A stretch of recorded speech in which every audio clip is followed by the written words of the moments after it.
Flow Ministries. La réunion de fer aiguise le fer. Le fer aiguise le fer.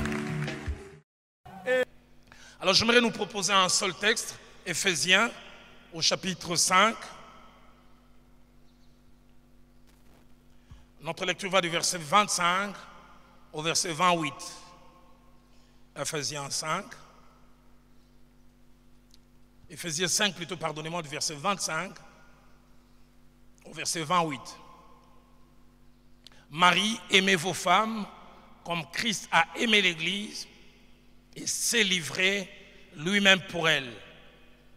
Et soulignez les verbes qui vont suivre, afin de la sanctifier par la parole, après l'avoir purifiée par le baptême, afin de les faire paraître devant lui cette Église glorieuse, sans tache, ni ride, ni rien de semblable, mais sainte et irrépréhensible.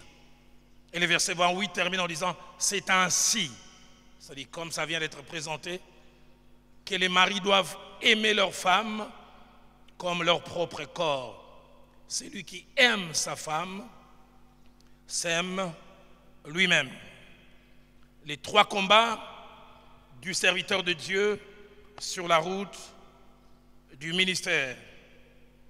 Lors de la première partie, nous avons parlé de la nécessité qu'il y avait en tant que serviteur de Dieu à travailler non seulement pour l'éclosion, la réussite, la percée et l'éclat de notre ministère, mais à travailler aussi pour la stabilité de notre couple, les bonheurs de notre conjointe. Et nous nous sommes posé la question, est-ce que nous-mêmes nous étions heureux dans la relation avec notre conjointe? Est-ce que notre conjointe pouvait témoigner qu'au-delà de l'homme de Dieu qu'il apprécie en nous, elle est une épouse heureuse?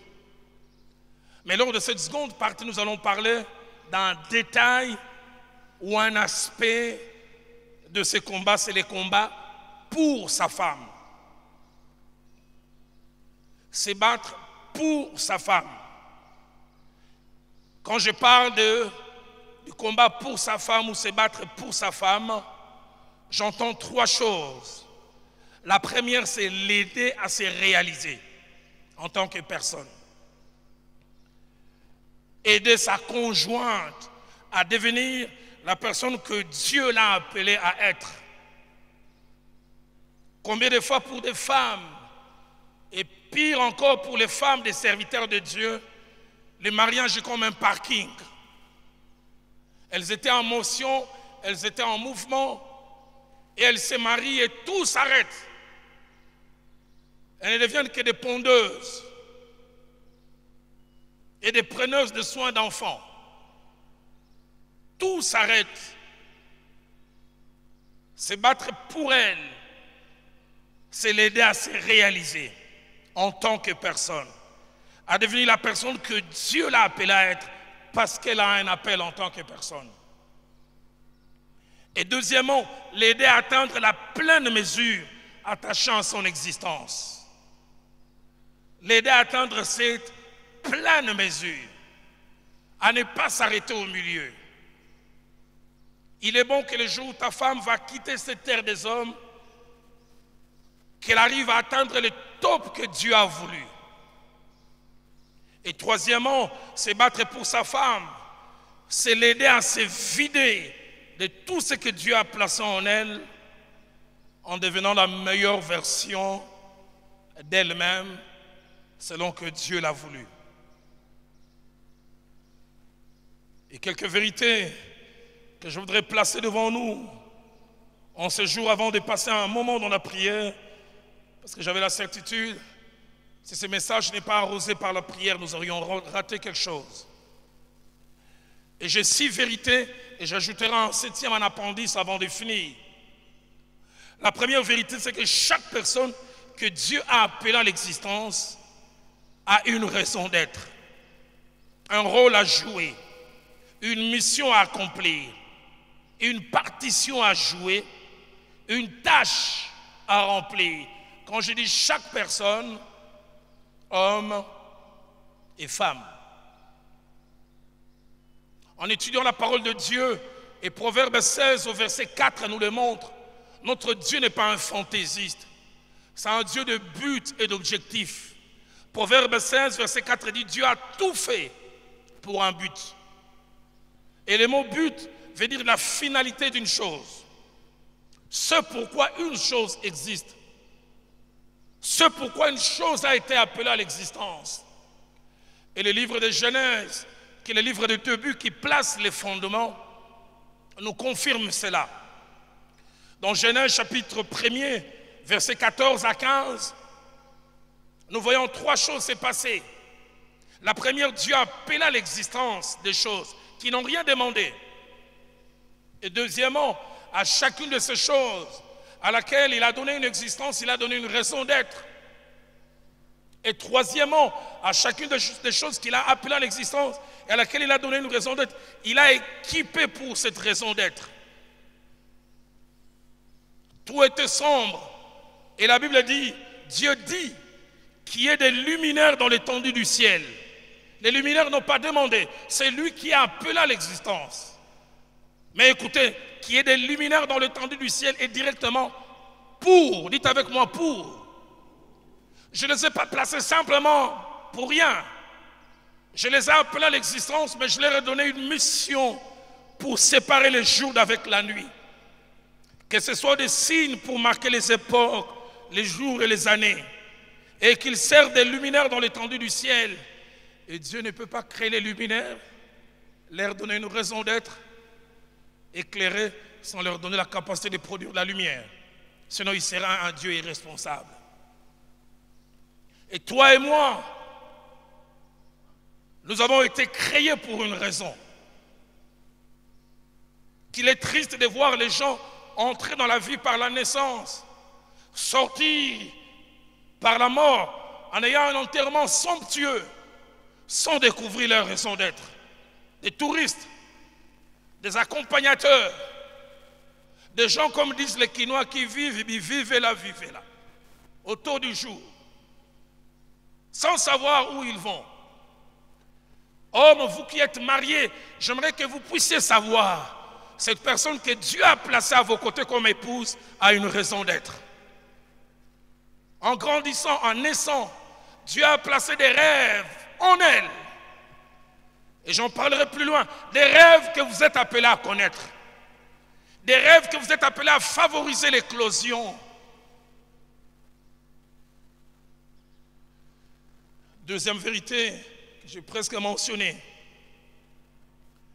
c'est qu'au-delà d'être épouse de quelqu'un et plus tard mère, votre épouse a des choses que Dieu veut qu'elle fasse. Pardonnez-moi d'être un peu cru. Elle n'est pas appelée à être qu'une partenaire sexuelle, satisfaisant vos besoins. Vous trouvez du bon temps avec elle dans l'intimité. Ça va au-delà de ça.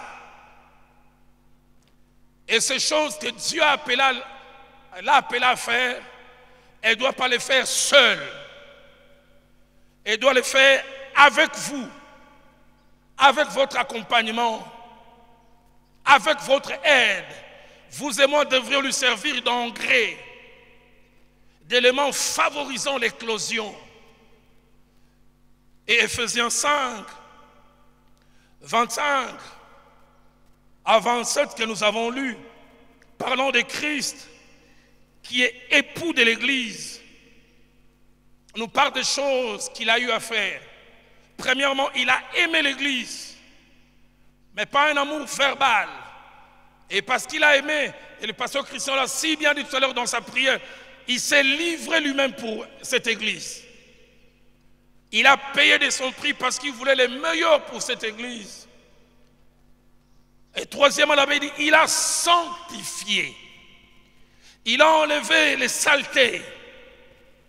Et troisièmement, il a purifié. Il a rendu éclatant. Mais j'aime surtout la cinquième, il a fait paraître. Il a fait paraître dans sa meilleure forme, glorieuse, sans tache, sans ride, ni rien de semblable, sainte et irréprochable. C'est ce que Dieu veut que nous fassions avec nos épouses. Que nous puissions les aimer, nous livrer pour elles, les sanctifier, enlever des scories. Qu'est-ce que ta femme a en moins depuis qu'elle est avec toi? Des défauts qui sont tombés, des manquements qui sont tombés à cause de toi. Purifier, donner un éclat, mais puis faire paraître. Christ a travaillé et quand il a fini le travail, avec fierté, il a dit, voici l'Église, glorieuse, sans tache, sans ride, ni rien de semblable, sainte et irréprochable. Si Louis II dit glorieuse, Français courant dit dans toute sa beauté. Il a fait sortir l'Église dans le format meilleur. La version Taube dit splendide, beauté qui laisse bouche bée. La version Nouvelle Bible Seconde plutôt dit pleine de gloire.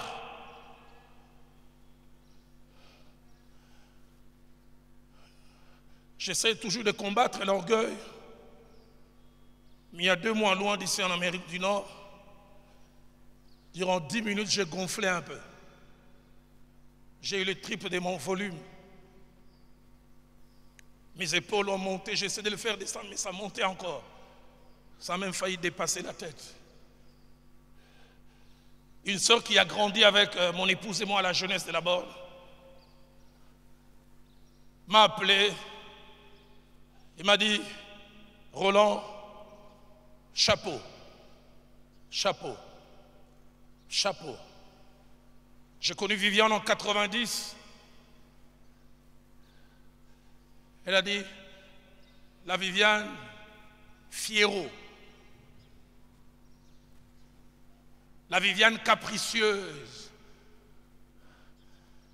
Mais depuis quelque temps, je suis une servante de Dieu pour que j'ai des respects. Mais enfin, je voulais dire, Lobango le sous. Dis-le encore.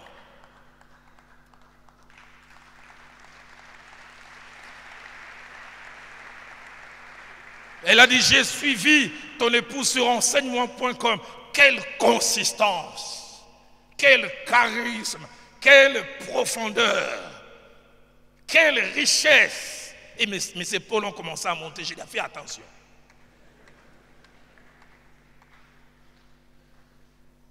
Et puis il m'a dit, j'ai lu les livres. Roland, tu es une femme fantastique. Malgré mon humilité, qui est singo, ça fait du bien. Par la grâce de Dieu, je l'ai aimée. Je me suis livré aussi pour elle. Je l'ai sanctifiée. Je l'ai purifiée.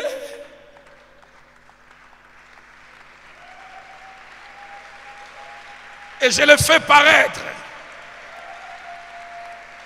J'ai conscience dans ce qu'elle est devenue et ce qu'elle est en train de devenir. Il y a du Roland Dallot.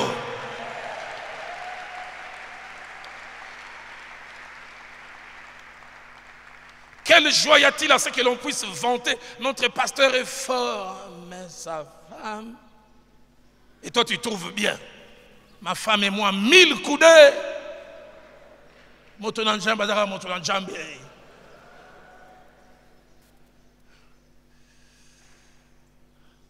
Dans ces 5 choses que Christ a eu à faire pour l'Église, chaque fois, la femme est presque passive.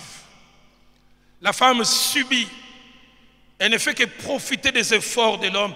Donnons-nous des hommes qui travaillent pour leurs femmes. Donnons-nous des hommes qui travaillent pour leurs femmes. Mon épouse et moi, on a fait un voyage, je pense, 2 ans et demi.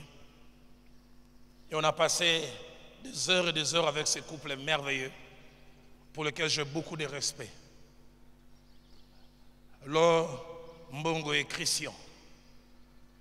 Ils nous ont parlé de leur parcours, comment ils se sont connus, comment ils ont progressé. Et maman leur disait combien elle avait un attachement pour son homme. Un homme qui n'a pas de complexe. Un homme qui, dès le départ, a dit, toi, tu as un appel plus grand que le mien. Et Dieu m'a donné comme appel de t'accompagner. Et ce jour-là, on a découvert que sur 10 chants, 9,5 ont toujours été écrits par Christian. Arrangés par lui. Mais chantés par... Et les combles de tout. On ne parle pas de l'or et Christian, Mbongo et la mano di Dio. On dit l'or Mbongo et la mano di Dio. Et Christian dans la mano di Dio. Et ce qui m'épate en Christian, même quand il chante, il dit pas on mettra 2 micros devant. Il y a l'or Kotoyo, on a quand même Bakala. Yangaïbe. Christian est dans le cœur. Parce qu'il reconnaît que l'appel principal est dans cette femme. Il n'est pas moins homme. Il a fait paraître. Donne-nous des hommes comme ça.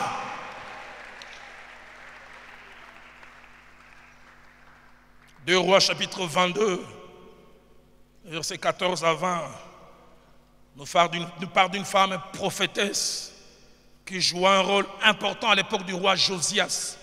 Il était même contemporain de Jérémie. Il a ramené le cœur du peuple à Dieu en rappelant l'importance de la loi. Elle s'appelait la prophétesse Hulda. Et son mari se nommait Shaloum. Ils ont dit que Shaloum était gardien des vêtements. Mais ça n'a pas dérangé Shaloum à laisser Hulda éclore. Que des hommes complexés. Juge chapitre 4, versets 4 à 5, nous parle de Déborah, qui fut à la fois prophétesse, mais aussi juge 40 ans, et dont le mari s'appelait Lapidote. Le temps me manquerait de parler de Joseph, qui dans Matthieu chapitre 1er, verset 19 à 25, un homme avec des ambitions, qui avait tout son plan pour le mariage. Et Dieu lui a révélé que sa femme avait un appel particulier. Il a mis beaucoup de choses de côté, même en rapport avec leur mariage, pour aider Marie à accomplir son appel. Mis de côté ses ambitions. Je ne vais pas la toucher. Je ne vais pas faire ceci. Je ne vais pas vivre avec elle comme un homme normal.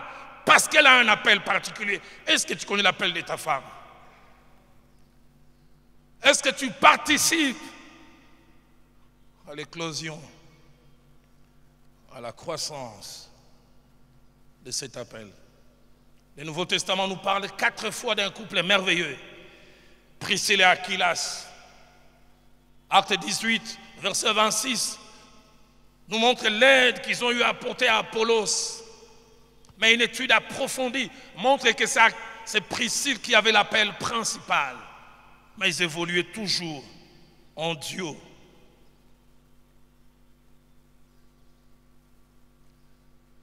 Dans la pensée de Dieu, et dans un couple, nous avons 3 sortes ou 3 types de femmes à nos côtés. Premier type de femmes sont des femmes qui ont un appel que je peux appeler aussi principal. Tu as une femme, tu es marié avec, elle a aussi un appel principal. Et quand je parle d'appel principal, les 5 ministères.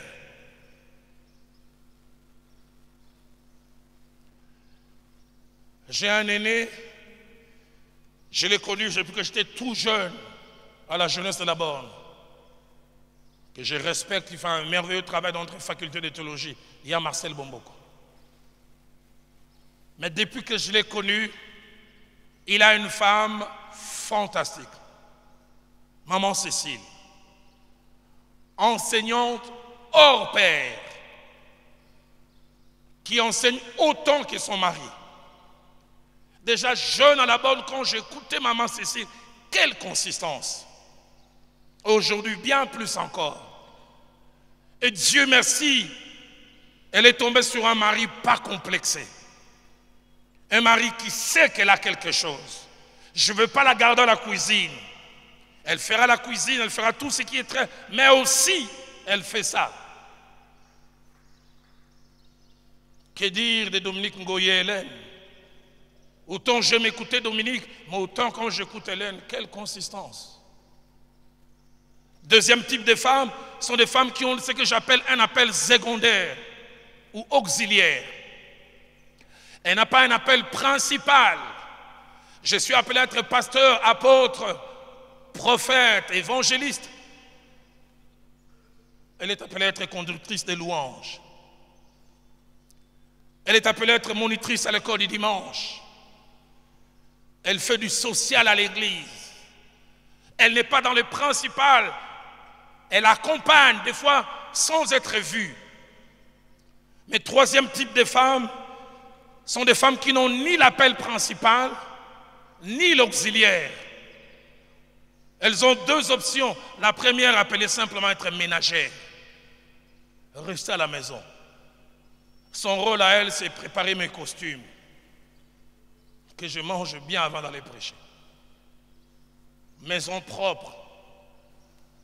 Mais il y a d'autres qui ont un appel dans les séculiers. Commerce, affaires. Elle peut travailler dans quelque chose. Et la volonté de Dieu que nous puissions identifier l'appel de notre femme. Et l'encourager à devenir.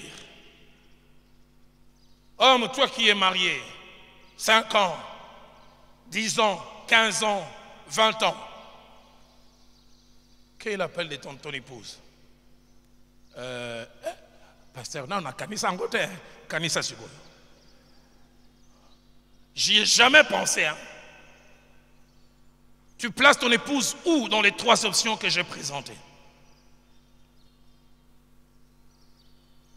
Jésus-Christ a sanctifié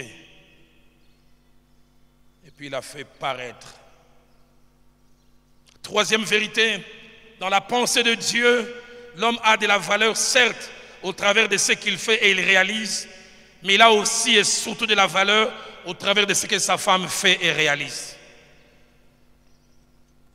Homme marié, ta valeur ne dépend pas seulement de toi. Ta valeur dépend aussi de ce que ton épouse fait. Dans 1 Corinthiens chapitre 11, au verset 7, Paul, sous l'inspiration, déclare, il dit, la femme est la gloire de l'homme. La gloire de l'homme. Le mot gloire, en grec ici, doxa, signifie honneur, gloire, splendeur, dignité, mais surtout la condition la plus glorieuse et la plus éclatante. Ce même mot traduit en grec par doxa, c'est le même mot que l'on trouve en hébreu kabod. Kabod qui veut dire poids, valeur. La femme est le poids de l'homme et la valeur de l'homme. Tu veux avoir du poids, fais quelque chose avec ta femme. Aide-la à réussir. Sa réussite, c'est aussi ta réussite. La même énergie que nous mettons à percer dans les ministères, est-ce que nous mettons la même énergie pour l'aider à réussir aussi? Que des femmes qui vivent avec des frustrations, pas de développement. Comme je l'ai dit, le mariage est un parking. Depuis qu'elle est mariée, parking, elle ne bouge ni devant, ni derrière, ni à gauche, ni à droite.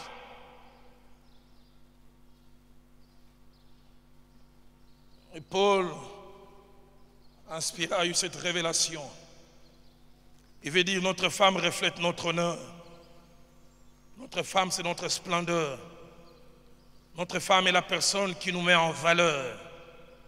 Elle est notre éclat dans le monde. Les gens nous considéreront à cause d'elle. Proverbe au chapitre 12, au verset 4, abonde dans la même direction lorsque le sage dit, une femme est vertueuse et la couronne de son mari. Le mot vertueux ici utilisé n'est pas dans le sens d'avoir simplement des valeurs morales. Du reste, la version Nouvelle Bible Seconde dit une femme de valeur.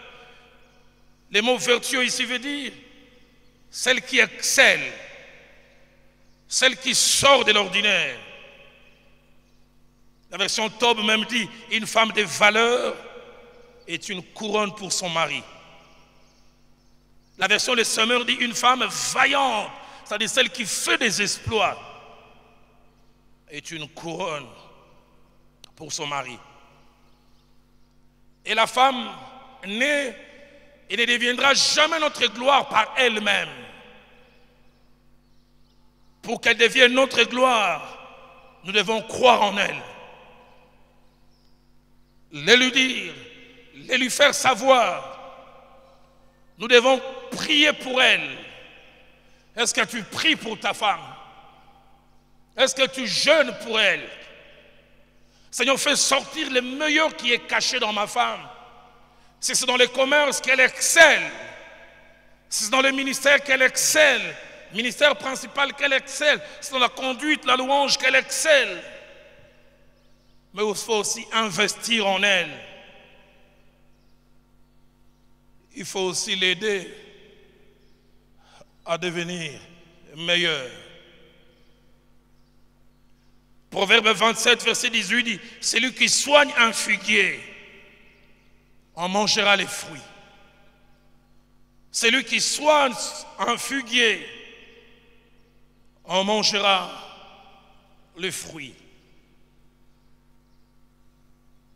Quand je vois le parcours depuis que j'ai connu cette jeune fille de la cité Maman Mobutu et la servante de Dieu qui est à mes côtés aujourd'hui, que j'apprécie, que je respecte et que le monde apprécie et respecte,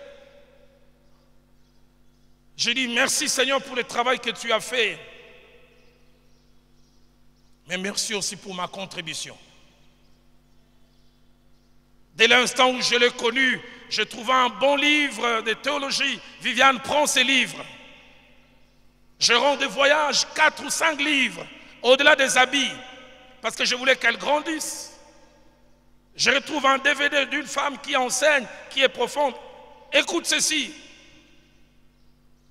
Et combien de fois n'ai-je pas été très très dur avec elle? Allez, je ne vais pas regarder de son côté. On se retrouve à Nairobi en 97. On faisait partie d'une église. Pour la première fois, on laisse sa maman vient de prêcher à une grande réunion. Je n'oublie jamais, elle a raté cette réunion. S'il faut le dire à la manière des Kinois, à Katakinzadi. J'étais assis, j'avais mal, j'avais honte. Dans mon cœur, je priais, elle balbutiait, elle manquait d'assurance.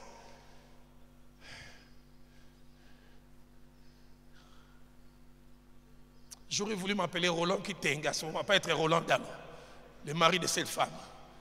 Ou bien Roland Kabatumbi.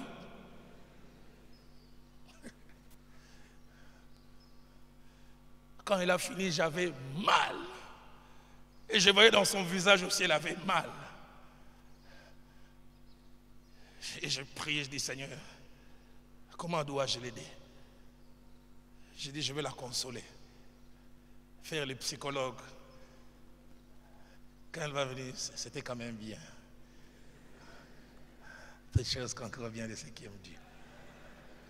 J'ai entendu distinctement dans mon cœur, je n'oublierai jamais. Frappe-la. Sois dur. Elle est revenue Roland comme tout le monde. J'ai dit, tu as échoué.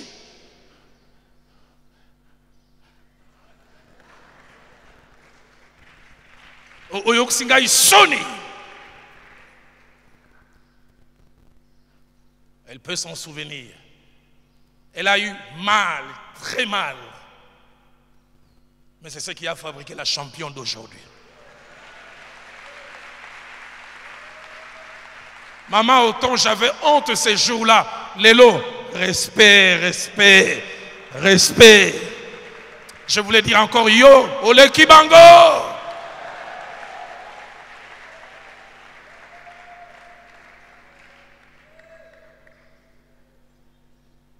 Je l'ai écouté une fois prêcher en Belgique, j'ai suivi sur YouTube, j'ai dit, Oh là, matza niveau, hein.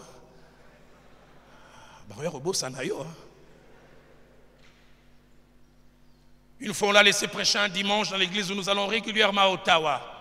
Un ami qui était avec nous, papa Jeannot, m'a appelé et dit, Roland, ta femme est forte.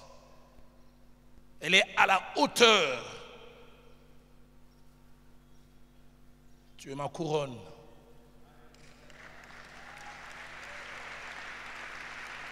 Je ne vais pas le dire devant un cercueil. Je ne vais pas le dire quand tu seras sans vie. Je te le dis, je suis fier de toi comme épouse, fier de toi comme servante de Dieu. Cette femme, elle lit la Bible plus que moi. Elle médite la Bible plus que moi. Je la trouve des fois des heures et des heures en train d'étudier la Bible. Voyage de 8 heures, moi je peux lire un livre, elle est sur la Bible. Je dis ouf. Des fois par complexe, dans la Bible, pour y aller au temps qu'il revue. Elle est profonde dans ses méditations. Celui qui soigne son figuier en mangera les fruits.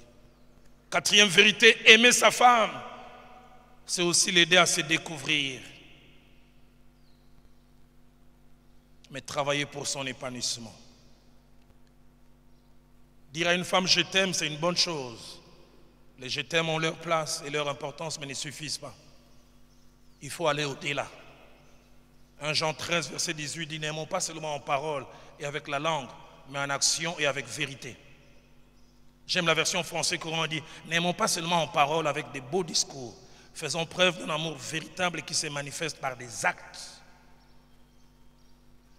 Et ces actes, c'est s'intéresser à elle et à ce que Dieu l'a appelé à faire. Les actes, c'est deuxièmement participer de loin ou de près à son devenir. J'ai été interpellé il y a quelques jours et je me suis même repenti. J'ai dit je vais commencer à faire un effort dans ce sens. Je sais que quand elle avait son salon de coiffure, de temps en temps, j'y allais. J'ai suivi l'homme de Dieu, voici l'homme qui dit pour donner la crédibilité à la boutique de mon épouse, 2 fois les mois, moi-même je vais rester là-bas. Tout homme de Dieu qu'il est. Il dit, je me rends compte quand je suis là, même ceux qui ne voulaient pas acheter, achètent. Viviane Royan à atelier. La plupart des fois, j'arrive en bas, pam, pam, c'est Akita. Mutuna nzambe azana makamebele. Milimo ko bengana.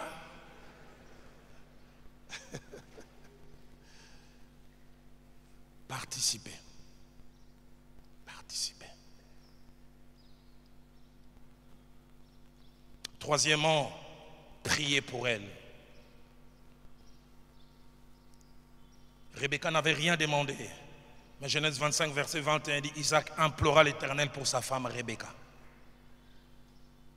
Donne-nous des hommes qui peuvent prendre des retraites pour la réussite des affaires de leurs femmes. Quatrièmement, lui montrer que son progrès nous intéresse. Et puis cinquième et dernière chose, ne pas la laisser devenir seule sans nous. Ne pas la laisser se débrouiller comme si elle était célibataire. Une femme mariée m'a dit un jour une phrase qui m'a interpellé. Il dit, mieux vaut vivre la solitude en étant seul que de vivre la solitude en ayant un homme à ses côtés. Que des femmes qui sont comme ça.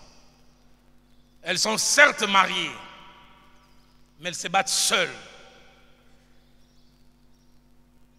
Comme s'il n'y a personne. Est-ce que tu poses les questions à ton épouse? La boutique, ça va? Les affaires, ça va? Les cartes que tu vends, ça va? Là où tu allais prêcher, comment ça s'est passé? Qu'elle sente notre présence. Cinquième vérité, celui qui aide sa femme à devenir celle qu'elle doit devenir, atteint 5 objectifs. Les premiers, il fait honneur à Dieu. Pourquoi? Parce que comme dans la parabole des talents, il aide les talents à se fructifier. Deuxièmement, il fait du bien à sa femme. Et troisièmement, il se fait du bien lui-même. Car notre femme est une partie de nous. Et quatrièmement, il participe à la paix de son foyer.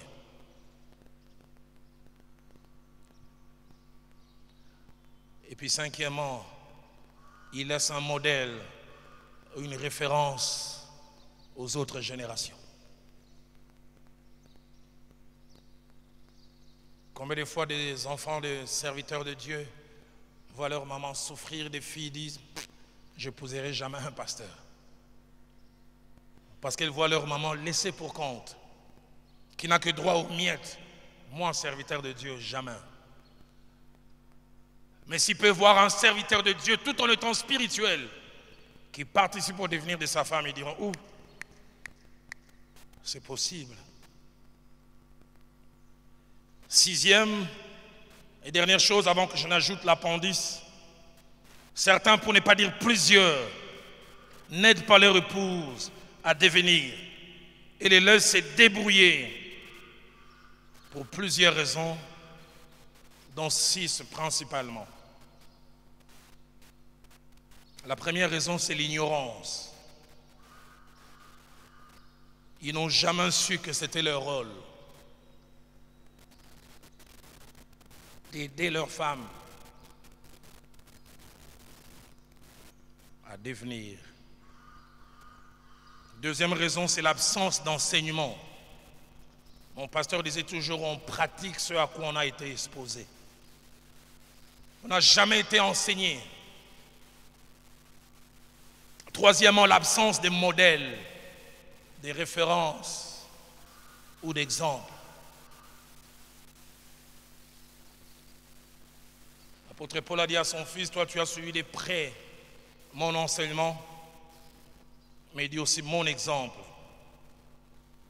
Quatrièmement, la mauvaise qualité de nos relations. Des fois on veut bien aider, mais rien ne va. Parce que rien ne va, on n'aime plus ou on n'aime plus suffisamment. Parce qu'on n'aime plus suffisamment, peu ou pas d'intérêt pour ce que l'autre fait ou veut faire. Cinquièmement, faible opinion que l'on a de sa femme. Elle est bonne à rien. Rien de bon ne peut sortir d'elle. J'ai entendu en Nairobi des hommes injurier leurs femmes. Mujinga we. Mbafoué. Bon à rien. Et la mujinga, la mumbafu ne devient intéressante que dans l'intimité.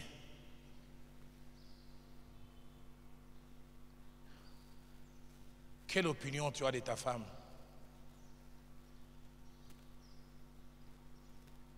Ma dernière raison, si je ne la mentionnais pas, je serais incomplet. C'est des fois aussi la femme elle-même.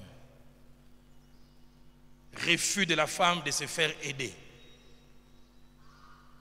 Elle veut faire par elle-même. Elle trouve que si on l'aide, elle sera diminuée. Je veux moi-même. Mais aussi absence de foi en elle-même et dans ce qu'elle fait. Je vais réussir dans le ministère. Et je veux aussi réussir en aidant Viviane en devenant la meilleure personne. 26 ans après, je puis dire que je suis sur le point de réussir. Autant je suis content de la voir là où elle est aujourd'hui, mais autant j'ai comme une certitude que le meilleur est à venir. Et combien je voudrais que ce meilleur ne se fasse pas sans moi. J'ai pris que le meilleur qu'il y a dans ta femme se fasse avec toi. Mais la dernière chose que Dieu m'a mis à cœur d'ajouter en appendice, s'il est bon d'aider sa femme à devenir la meilleure version qu'elle doit devenir, il est bon aussi que la femme reste à sa place.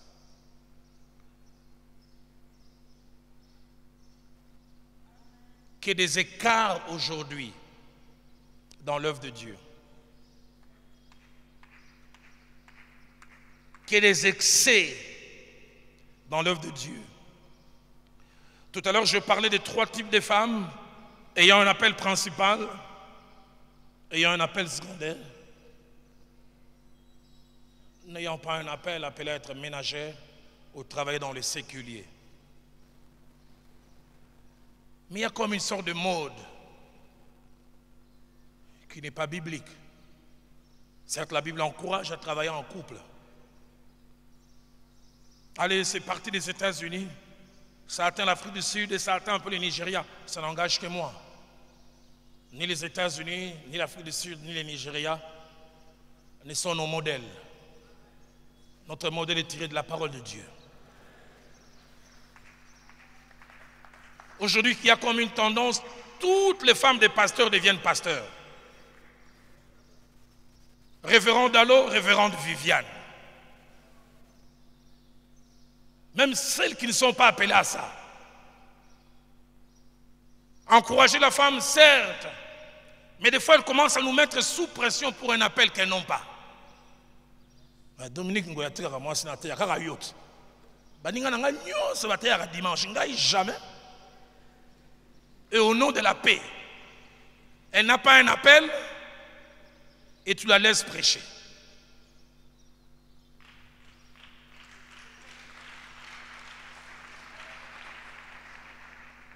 Si ta femme a un appel auxiliaire, qu'elle reste à sa place. Maman, reste à ta place. Même si le mari veut te pousser, tu dis ça, c'est pas moi. À l'autre, on a donné, mais pas à moi. Tu n'es pas moindre parce que tu n'as pas fait comme les autres. Je crois qu'une femme peut remplacer son mari quand le mari meurt, mais je ne pense pas que c'est automatique. Les maris meurent, l'église reste à sa femme. Est-ce qu'elle a un appel? J'ai découvert en terminant 2 types de femmes. Il y a premièrement les femmes qui ont un appel, qui sont timides, qu'il faut pousser. Elles ont un réel appel, il faut les pousser pour que ça sorte. Mais il y a d'autres qui n'ont rien, qui vont vite. S'il faut faire un choix, je préfère la timide qui a quelque chose et qu'il faut pousser pour que ça sorte, à celle qui n'a rien, qu'il faut commencer à arrêter pour qu'il n'y ait pas de dégâts à l'église. C'est pourquoi j'ai dit tout à l'heure, vous n'avez aucune idée des concessions que nous les hommes nous faisons au nom de la paix. Au nom de la paix à la maison.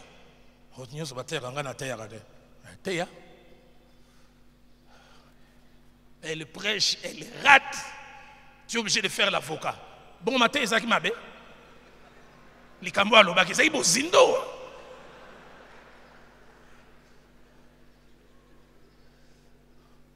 Alors qu'il n'y avait rien du tout.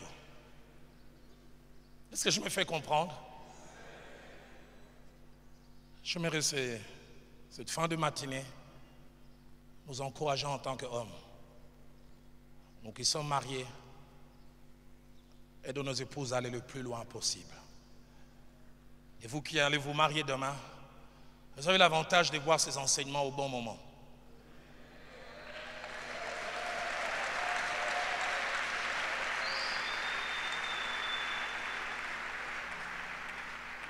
J'inviterai 2 hommes de Dieu, le pasteur Benjamin Pungi et mon homonyme qui vient de Pointe-Noire, pasteur Roland Ilenga.